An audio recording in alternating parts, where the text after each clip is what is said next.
రైట్గా ఇది తెలంగాణ ప్రజలను అవమానించడమే. రాష్ట్రపతి అపాయింట్మెంట్ ను మోడీ అమిత్ షాలే అడ్డుకున్నారు. ఇక చూడరు ఇదే వాళ్ళు ఎందుకు అడ్డుకుంటారు? ఇంకో ఇదే కథ. ఇతర రాష్ట్రాల ముస్లిం రిజర్వేషన్లు ఇచ్చి ఆ పేరుతో తెలంగాణ బిల్లును అడ్డుకున్నారు. ఆ పార్టీ ధోరణికి ప్రజలు బుద్ధి చెప్తారు. సీఎం రేవంత్ రెడ్డి మండిపాటు. కేసీఆర్ బందీగానే ఉన్నారు, జైలు అవసరం లేదని వ్యాఖ్య. బీసీ రిజర్వేషన్ల కోసం పోరాడుతున్న తమకు రాష్ట్రపతి అపాయింట్మెంట్ రాకుండా ప్రధాని మోడీ, హోంమంత్రి అమిత్ షాలు అడ్డుకున్నారని సీఎం రేవంత్ రెడ్డి ఆరోపించారు. ఇది తెలంగాణ ప్రజలను అవమానించడమేనన్నారు. ఇగో ఇది అయిపోయింది కదా. ఇగో ఏది రాష్ట్రపతి అపాయింట్మెంట్ రాకుండా మోడీ అమిత్ షా అడ్డుకున్నారని చెప్తున్నారు కదా. ఎప్పుడూ అయిపో భాయ్ సాబ్, నువ్వు చేయబట్టే ఆ మాత్రం లొల్లి నడుస్తున్నావు. నువ్వు నిజంగా చెప్తా ఉన్నా కదా. తీన్మార్ మల్లన్న కనుక రాజీ పడిని ఉంటే వీళ్ళు ఎన్నడో కథం చేద్దరు. అసలు ఈ మాటలే రాకపోతుండే, చర్చ అనేది జరగకపోతుండే, ఏ పార్టీ మాట్లాడకపోతుండే. అయిపోయింది. ముఖ్యమంత్రి రేవంత్ రెడ్డి బీసీల ద్రోహిగా ప్రజలందరూ భావిస్తూ ఉన్నారు. ఇక ఇంకో పోల్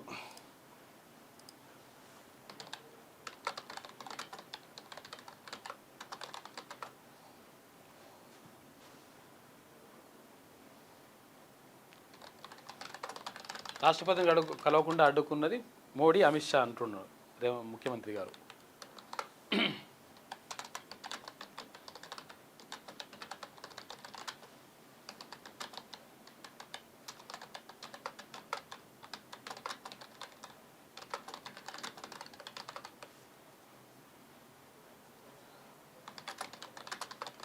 సురేష్ నాయక్ అంటున్నావు, నువ్వు ఏ బట్టి ఆ మాత్రం లొల్లి నడుస్తూ, లేకపోతే ఎప్పుడో లోకల్ బాడీ ఎలక్షన్స్ అయిపోతున్నట్టు. వాస్తవమే అది.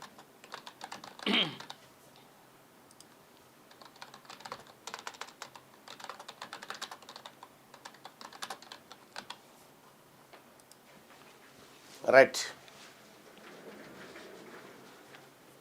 ప్రెస్ మీట్ గురించి చెప్తా. ఆ ప్రెస్ మీట్ను పేపర్లలో కవర్ కాకుండా ఈయన ప్రెస్ మీట్ పెట్టిండు. రాష్ట్రపతిని కలవకుండా అడ్డుకున్నది మోడీ, అమిత్ షాలే. రేవంత్ రెడ్డి వ్యాఖ్యలో నిజముందా? రేవంత్ రెడ్డి అబద్ధం చెప్తున్నాడు అనుకునే వాళ్ళు ఇక్కడ, రేవంత్ రెడ్డి చెప్పింది నిజమే అనుకునే వాళ్ళు ఇక్కడ. మీ అభిప్రాయాన్ని పోల్ రూపంలో జస్ట్ ఒక బటన్ క్లిక్ చేయడం ద్వారా మీ వస్తుంది. అన్న బీసీ పార్టీ ఎప్పుడు అన్నట్టు బీసీ పార్టీ రెడీగా ఉంది bye Saab, don't worry.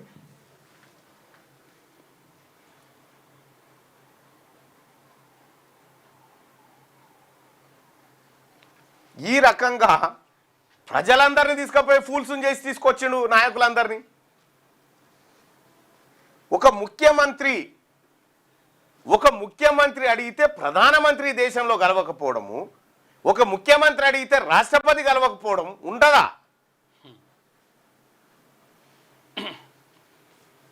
Congress మోసానికి దిగింది. ఇది బీసీల కాంగ్రెస్ కాదు, ఇది రెడ్డిల కాంగ్రెస్. ఇది ఆ రకంగా చూడాల్సినటువంటి అవసరం ఉంది. ఇంకో రాష్ట్రపతి అపాయింట్మెంట్ను మోడీ, అమిత్ షాలే అడ్డుకున్నారంటాడు. ఎంత డ్రామా చూడుర్రి. బీసీ రిజర్వేషన్ల కోసం పోరాడుతున్న తమకు రాష్ట్రపతి అపాయింట్మెంట్ రాకుండా ప్రధాని మోడీ, హోంమంత్రి అమిత్ షాలు అడ్డుకున్నారని సీఎం రేవంత్ రెడ్డి ఆరోపించారు. ఇది తెలంగాణ ప్రజలను అవమానించడమేనన్నారు. బీసీల 42% రిజర్వేషన్ల బిల్లుపై బుధవారం జంతర్ మంతర్లో ధర్నా చేపట్టిన ఆయన రాష్ట్రపతి అపాయింట్మెంట్ కోసం గురువారం సాయంత్రం వరకు ఎదురు చూశారు. రాకపోవడంతో సీఎం ఇక్కడి తన నివాసంలో విలేకరులతో మాట్లాడారు. ఇగో ఇది పచ్చి మోసపూరితమైన మాట. ఇది అసలు రాష్ట్రపతి గారి అపాయింట్మెంట్ ఎవరికి ఇవ్వాలనేది ఆమె రాజ్యాంగ పరంగా ఆమెనే టాపు నిర్ణయించుకుంటది, దేశాధ్యక్షురాలు. ఇది బీసీలను బీజేపీ మీదకి ఎగదోయడానికి వాడుతున్నటువంటి పదం. ఇండియా కూటమి నేతలకు రాహుల్ గాంధీ గారు రాష్ట్రపతిని కలుస్తా అంటే వద్దంటారా? అసలు రాహుల్ గాంధీ గారు ఎందుకు రాలేదా ఈ ధర్నాకి చెప్పు నాకు. రాహుల్ గాంధీ మీరు ముందస్తు అనుకున్నదే కదా, అప్పటికప్పుడు పెట్టుకున్న ధర్నా అయితే కాదు కదా. రాహుల్ గాంధీ గారు రాకపోయే, సోనియా గాంధీ గారు రాకపోయే, ఖర్గే రాకపోయే, కేసీ వేణుగోపాల్ రాకపోయే, ప్రియాంక గాంధీ రాకపోయే. ఏమున్నది ఇంకాడా? వాళ్ళు నమ్మిరా నీ ధర్నాను? సొంత పార్టీ కదా. ఎన్నటికైనా ఈ ధర్నా ఫూల్స్ చేసే కార్యక్రమంగా బయటపడుతుందని వాళ్ళు రాలే. ఢిల్లీలో పెట్టింది, హైదరాబాద్ కాదుగా. సరే, రాహుల్ గాంధీ గారు జార్ఖండ్లో ఉన్నాడు, మరి ఖర్గే ఏడున్నాడు, కేసీ వేణుగోపాల్ ఏడున్నాడు, ప్రియాంక గాంధీ ఏడున్నది, సోనియా గాంధీ గారు ఏడున్నారు? వీళ్ళు ఎందుకు రాలే నీ కార్యక్రమానికి? ఒక్కరు కూడా అదే కదా.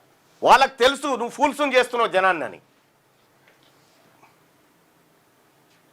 రైట్. ఇక భాజపా ఈసీ భారీ మోసం, కుమ్మక్క ఎన్నికల్లో ఓట్ల చోరీకి పాల్పడ్డాయి. దీనికి మహాదేవపుర ఓటర్ల జాబితా నిదర్శనం. రాహుల్ సంచలన ఆరోపణలు. నేడు బెంగళూరులో నిరసన ప్రదర్శనకు నిర్ణయం చేసిరట.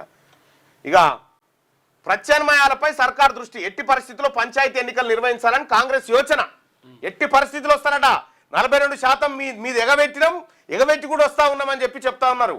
మీరు ఏం చేసుకుంటారా బీసీ వాళ్ళారా, మేము వస్తున్నా చూడరా, ఇంకా మా పెత్తనం నడుస్తుందని వస్తా ఉన్నారు అన్నట్టుగా. ఇక స్థానిక సంస్థల ఎన్నికల్లో బీసీలకు 42% రిజర్వేషన్లు కల్పిస్తూ చేసిన బిల్లుకు రాష్ట్రపతి ఆమోదం లభించే అవకాశాలు లేకపోవడంతో ప్రత్యామ్నాయాలపై రాష్ట్ర ప్రభుత్వం దృష్టి సారించినట్టు తెలిసింది.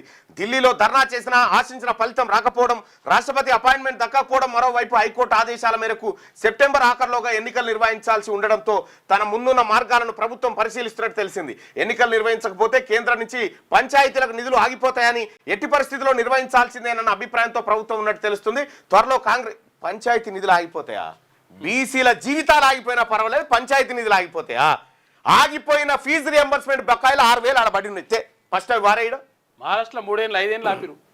6,000 కోట్ల రూపాయలు బీసీ, ఎస్సీ, ఎస్టీ, మైనారిటీ పేద బిడ్డలకు 6,000 కోట్ల రూపాయల ఫీజు రియంబర్స్మెంట్ బకాయిలు ఆడబడినాయి. ఫస్ట్ అవి వారాయి. నువ్వు కేంద్రం నిధులు ఈ 16,000-1700 కోట్ల కోసం మాట్లాడుతున్నావు కదా, ఈ ఫస్ట్ ఇవి ఈడ వారాయి.